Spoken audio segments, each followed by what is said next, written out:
আজ আমি যাব এই বাড়ি থেকে, কিন্তু তোমার সাথে না।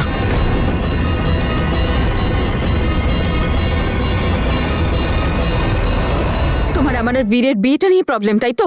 আমার এই বাড়িতে থাকা নিয়ে তোমার প্রবলেম। তাহলে ঠিক আছে, থাকবো না এই বাড়িতে আমি। এসব কি বলছিস তুই মা?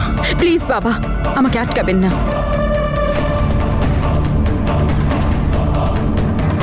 কিন্তু আমি আমার বাড়িতে যাব, আমার মা বাবার কাছে।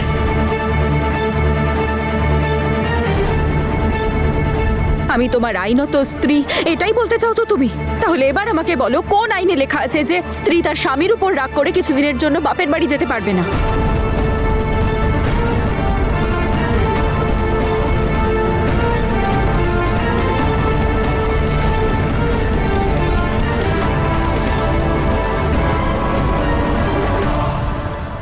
অনেক হুমকি দিচ্ছিলে না আইনের? এবার আমি তোমায় আইন শেখাবো। এবার 6 দিন পর আমি তোমার এগেইনস্টে কেস ফাইল করব। আমি কেস করব কিভাবে তুমি আমাকে ঠকিয়ে বিয়ে করেছিলে। আমি কেস করব তুমি আমার টাকা পয়সা লুটে পালিয়েছো। কেস করব ডোমেস্টিক ভায়োলেন্সের। আর তারপর দেখব যে জেলে কে যায়, তুমি না আমার পরিবার। জেলের ভাত কার কপালে জোটে, তোমার না আমার পরিবারের?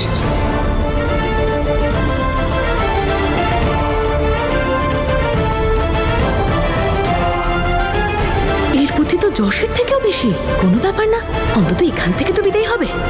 আমি তোমার কপালে কখনো ছিলাম না, আজও নেই, আর কখনো থাকবও না।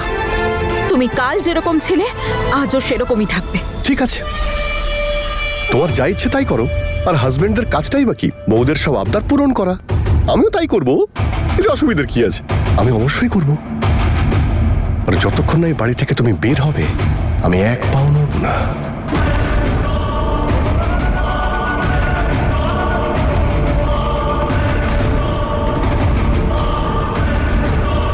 ঠিক আছে, তুই এখানেই দাঁড়া আর আমার জন্য অপেক্ষা কর। আচ্ছা। আর খবরদার যদি আমার পরিবারের কোনো ক্ষতি করিস। নিজের আসল রূপ তো তুই আগেই দেখিয়ে দিয়েছিস, এখন আর চালাকি করার কোনো চেষ্টাও করিস না।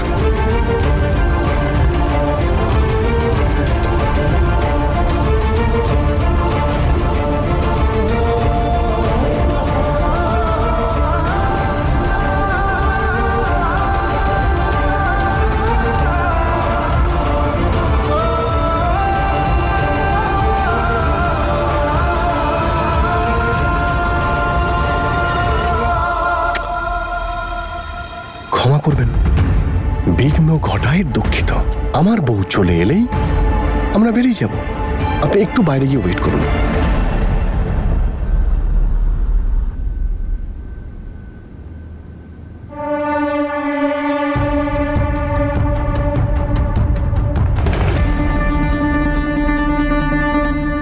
তনু, আমার সত্যি তোর জন্য খুব খারাপ লাগছে রে। একদিন না একদিন এটা তো হতোই, বল? আমি তো তোকে আগেই বলেছিলাম, যখন বীর নিজেই তোর নয়, তখন বাকিদের সামনে মাথা ঠুকে কি বা লাভ, বল? তনু, এই কথাটা আমি মানছি যে তুই বীরের সঙ্গে খুব বিউটিফুল মুহূর্ত কাটিয়েছিস, কিন্তু তার বদলে ওপরওয়ালা তোর থেকে অনেক কিছু কেড়ে নিল রে।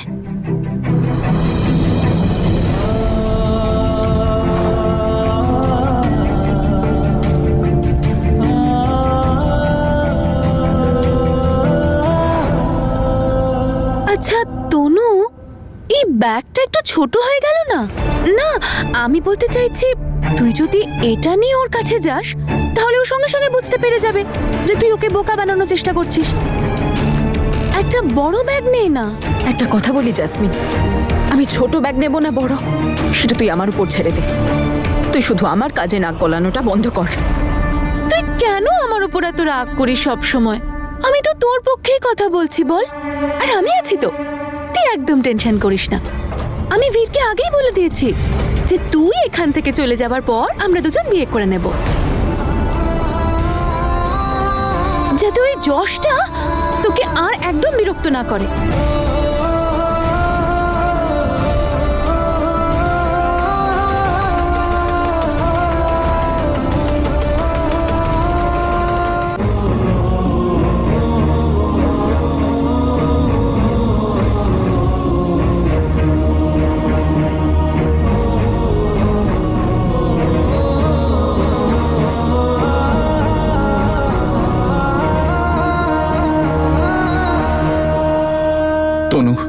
মা তনু এসব এটাই উচিত হবে বাবা,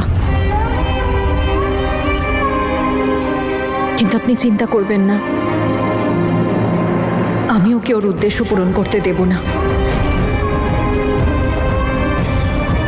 এত বড় বড় লড়াই করেছি আমি, এই লড়াইটাও লড়তে পারবো। এখনো 6 দিন আছে আমার কাছে এই যশকে উচিত শিক্ষা দেবার।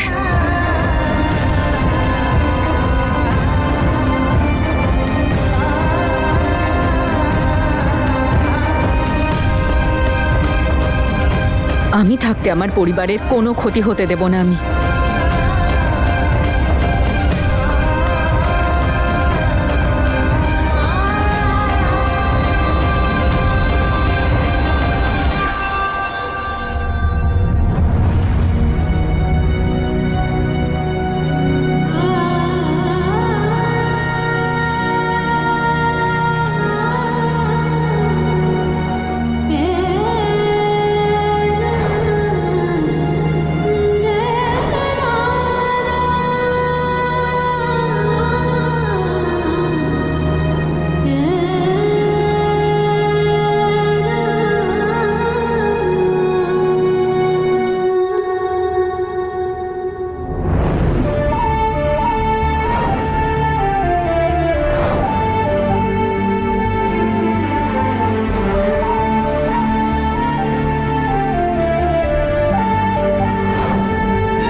এ বাড়ি থেকে সব অধিকার তোর অনেকদিন আগেই চুকে বুকে গেছে, তবে আজ তোর কফিনে শেষ পেরেকটা পোঁতা হলো।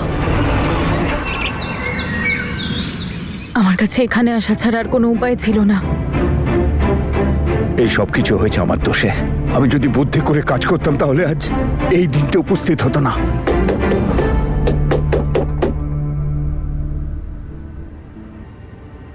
দেখ তো বাবা, বাইরে কে কড়া নাড়ছে।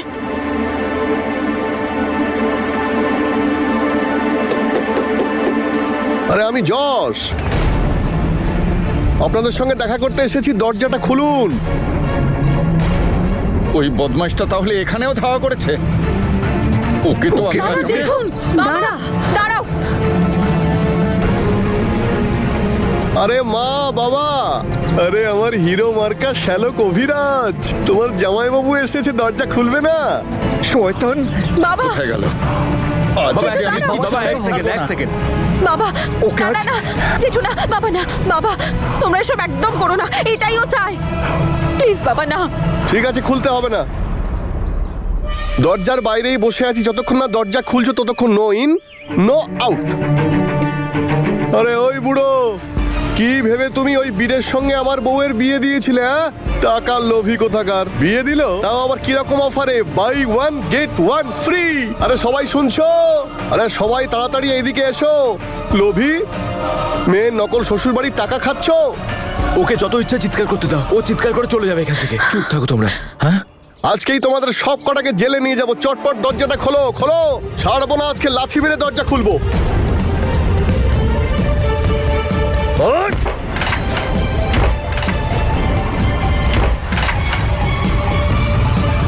অভিরাজ, দরজাটা খোল। তনু, এ কি বলছিস? ও এত কিছু করেছে আমাদের সঙ্গে, আর দরজা খুলতে বলছিস? মা, তুমি বোঝার একটু চেষ্টা করো। এখন এসব শুধু আমাদের বাড়ির সামনে করছে। যদি এভাবেই চলতে থাকে তাহলে শহরের সবাই জেনে যাবে, আরো বেশি ঝামেলা হবে, আর আমাদের পরিবারের বদনাম হবে। তাই প্লিজ, আর শুধু 6টা দিনের ব্যাপার, সহ্য করে নি। তোমরা সবাই প্লিজ কন্ট্রোল করো নিজেদের। প্লিজ, আমি রিকোয়েস্ট করছি তোমাদের সবাইকে। আরে ও বউ, দরজা খোলো না, খোলো। আরে এসে গেছি তোমার স্বামী।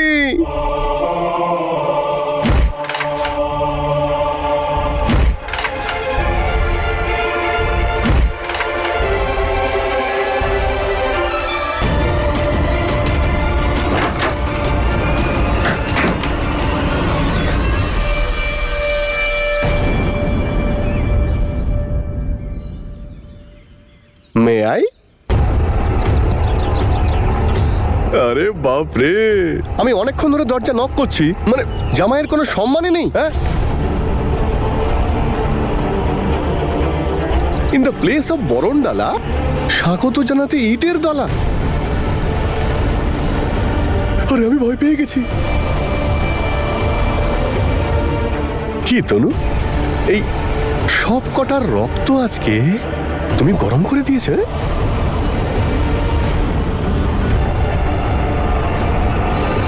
আর আমি জানি প্রফেসর তনু তুমি লেকচারটা দিয়েছো। চলো ভিতরে। তনুর হাতটা ছাড়। তোর এত বড় সাহস? হ্যাঁ, তোকে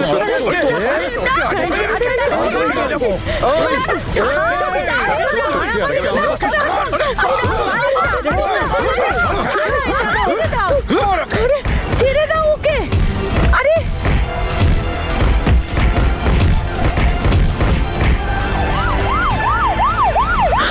আরে থাম তোরা।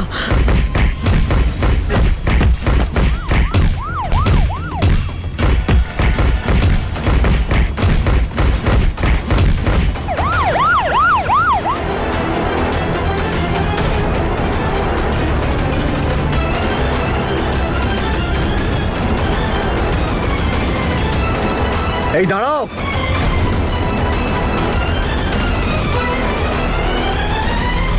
কি করছো এসব?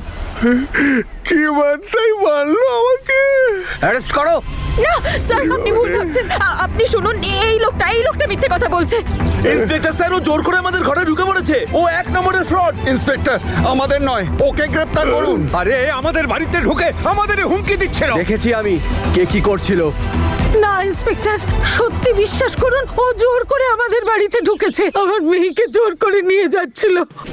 আমি আমার স্ত্রীকে নিতে এখানে এসেছিলাম, ওরা আমার স্ত্রীকে কিডন্যাপ করে রেখেছে এখানে। আমি শুধু বললাম যে ওকে আমার সঙ্গে পাঠিয়ে দিন, তখন আমাকে কি মারটাই না মারলো, বললো তুই আবার আমাদের কিসের জামাই। আমি আগে খারাপ ছিলাম, এখন আমি শুধরে গেছি, নাইস বয় নাও। তারপরেও কি মারটাই না মারলো। চুপ! ও বাবা, আচ্ছা তোর মিথ্যে কথা বন্ধ কর। স্যার, ও সব মিথ্যে কথা বলছে স্যার। আমার কথা বিশ্বাস করুন, ও মন করে কথা বলছে। আমি মন করা কথা বলছি। এক সেকেন্ড স্যার, যদি আমি মন করা গল্প বলে থাকি তাহলে এটা কি দেখুন, আমার নাম হলো যশ আর ও হলো আমার স্ত্রী স্যার। যদি এটা মন করা গল্প হয় স্যার, তাহলে বলুন তো মন করা গল্পের কোনো রেজিস্ট্রেশন হয়? কিন্তু ইন্সপেক্টর সাহেব, ও তো জোর করে কিছু করতে পারে না। না, জোর করে? কোথায় জোর করেছে মাসিমা? ও কি গায়ে হাত দিয়েছে আপনাদের? মেরেছে আপনাদের? কোনো ক্ষতি করেছে আপনার পরিবারের? কে কি করেছে সবকিছু স্পষ্ট দেখতে পাচ্ছি আমি। এখন তো শুধু ওদের মারপিটের কেসে অ্যারেস্ট করছি, না হলে ক্রিমিনাল কেস তৈরি করে কঠিন শাস্তি দিতে পারি। আমি একটা কথা বলবো স্যার, এরা খুব ভালো মানুষ, খুব ইমোশনাল লোক। 2-4 দিন একটু শাস্তি দিলেই মাথাটা ঠিক হয়ে যাবে, বুঝতে পেরেছেন তো? কি মারটাই না মারলো।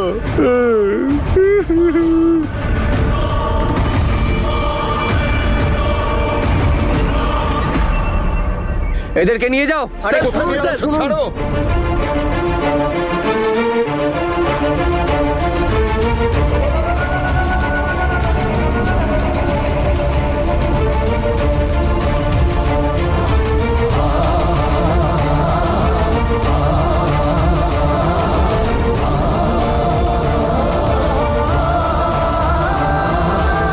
তনুমা, ভয় পাস না। হ্যাঁ, আর বীরকে ফোন কর।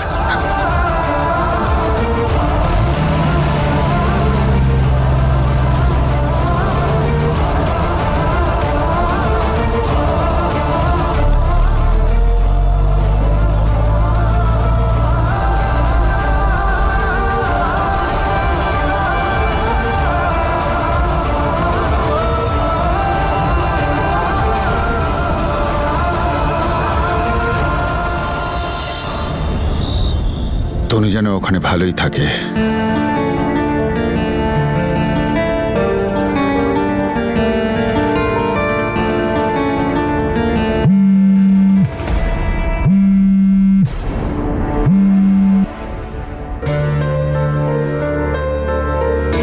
কি জানি কি ব্যাপার, ফোন করছি ফোনটা ধরছেই না। শুনছো, খাবারটা তো খাও। আমার খিদে নেই। কি জানি কেমন আছে আমার মেয়েটা। বাড়িটা ফাঁকা ফাঁকা লাগছে যবে থেকে তনু গেছে। কি তুমি ওখানেও পৌঁছে গেছো? এবার শুধু একটা জিনিসের খেয়াল রেখো, তনু যেন এখানে না আসে। কি করে যাবে বলো তো? এখন তো তোমার বোন আমার জন্য রুটি বানাচ্ছে। কি বলছো তুমি এসব? জেঠু, বাবা, অভিরাজ এরা সব কোথায়? এরা কিছু বললো না তোমাকে? ওখানে শান্তিতে থাকতে দিয়েছে তোমায়? আরে হ্যাঁ হ্যাঁ, ওনারা অনেক চেষ্টা করেছিলেন, কিন্তু চিন্তা করো না, আমি ওদের ব্যবস্থা করে দিয়েছি। কি বলতে চাইছো? আরে তোমার দেখছি খুব টেনশন হচ্ছে। তুমি তোমার বীরের খেয়াল রেখো, ঠিক আছে? আমার কাজ আমায় করতে দাও। আর হ্যাঁ, ওই বীর যেন এখানে না আসে খেয়াল রেখো। আর যদি এবার ও এখানে আসে, ওর অবস্থা খারাপ করবো আমি। তুমি না একটু কম কথা বলো, নিজের মুখ বন্ধ রাখো। আমি বলেছি না, বারবার বীরকে এসবের মধ্যে টানার কোনো প্রয়োজন নেই। দূরে থাকো ওর থেকে। হ্যাঁ ঠিক আছে, কিচ্ছু করবো না ওকে। 6 দিন বাকি আছে, যা করার চটপট করো। এই 6 দিনের মধ্যে যেভাবেই হোক বীরকে বিয়ের জন্য রাজি করাতেই হবে। তনু বীরকে আবার নিজের জালে ফাঁসানোর আগেই আমাকে বিয়েটা সেরে ফেলতে হবে। আরে কি হলো? রুটি ফুটি হলো নাকি? তাড়াতাড়ি গরম গরম খাবার নিয়ে এসো। না না না না না না না না না না। আরে বউ দিয়ে গেল দেখো, আমি কিন্তু পেঁয়াজ ছাড়া খাই না। পেঁয়াজ ছাড়া আমি একদমই খেতে পারি না। পেঁয়াজ নিয়ে এসো। আর হ্যাঁ, স্যালাডও নিয়ে এসো, টমেটো শসা কেটে।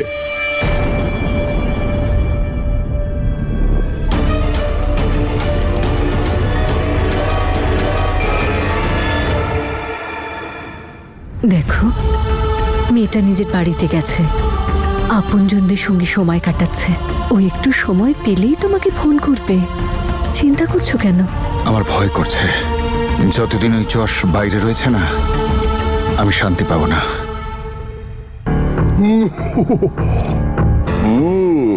বাকি রুটিগুলো ঘি মাখিয়ে নিয়ে এসো। ঘি কেনার টাকা আছে তো? তনু,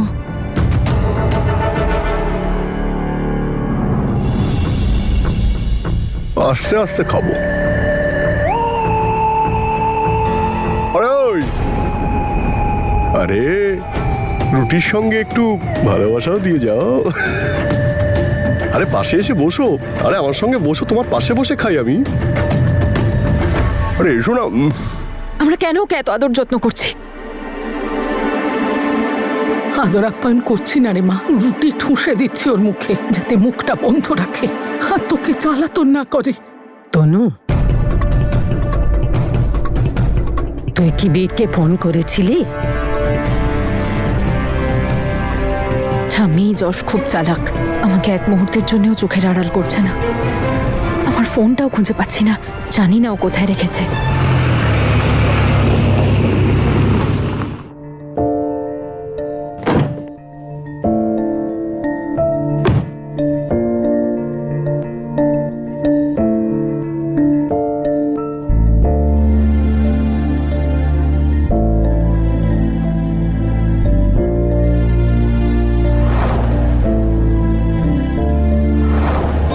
নিজেকে পুরোপুরি আলাদা করে দিয়েছে তনু আমার থেকে। বন্ধুত্বের সম্পর্কটাও ভেঙে দিয়েছে। আমি মন ভাঙতে পারলেও বন্ধুত্ব ভাঙতে পারবে না।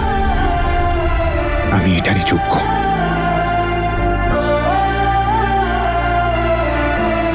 হে ওপরওয়ালা, যেন সবকিছু ঠিক হয়। যাও, প্লেটটা নিয়ে যাও। খাওয়া শেষ।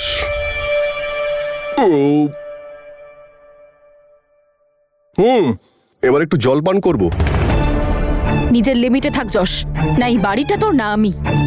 তাই আমার বর হওয়ার নাটকটা বন্ধ কর।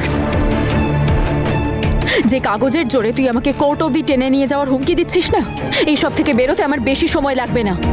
ঠিক আছে, ততক্ষণ তো সময় আছে নাকি? এদিকে এসো। তুমি ততক্ষণ তো আমার ওয়াইফ, আর আমি কি ডাইভোর্স পেপারে সাইন করব নাকি? আমি কিন্তু করব না। আর 6 দিন পর্যন্ত তো কোর্ট এমনিতেই বন্ধ আছে। 6 দিন পর্যন্ত তো আমি তোমার স্বামী। যাও যাও, বোতল নিয়ে এসো, আমার খুব মুড হচ্ছে আজকে। এইভাবে কি দেখছো আমার দিকে? তোমার ইল্লিগাল স্বামীর সঙ্গে কোনোদিন খাওনি নাকি? আমার সঙ্গে একটু খাও।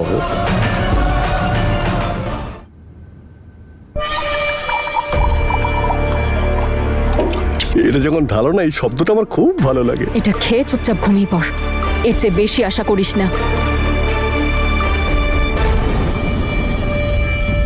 ঘুমিয়ে পড়বো?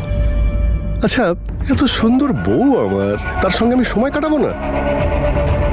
এ তো আমার সঙ্গে অন্যায় হবে। আরে একটু তো আমার সঙ্গে বসো। নিজের লিমিট ক্রস করিস না যশ, আর ভুলে যাস না তুই কি কি আমি? ফ্রড, তুই চিটিংবাজ। এই তুমি বারবার আমাকে চিটিংবাজ বলবে না তো? তোমাকে আমি ভালোবাসি, এসব শুনতে ভালো লাগে না আমার। চল মা, ওর সাথে কথা বলার দরকার আরে নেই, ও চল এখান থেকে। মাতাশ্রী, আমি আপনাদের জামাই আর ওর স্বামী, যা বলবো তাই করতে হবে। বস আমার সাথে। আরে একটু তো বস না রে।